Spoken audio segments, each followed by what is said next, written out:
Audio Jungle.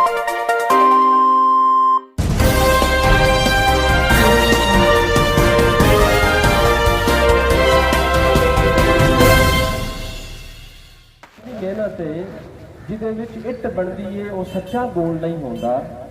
ईंट का सफर हाथों से शुरू होता है, धूप और छांव की तमीज के बगैर। आज यकम मई मुल्क पाकिस्तान के अंदर ये वाला तो मुनक्किद किया जा रहा है। आज जो मजदूर की हालत हो चुकी है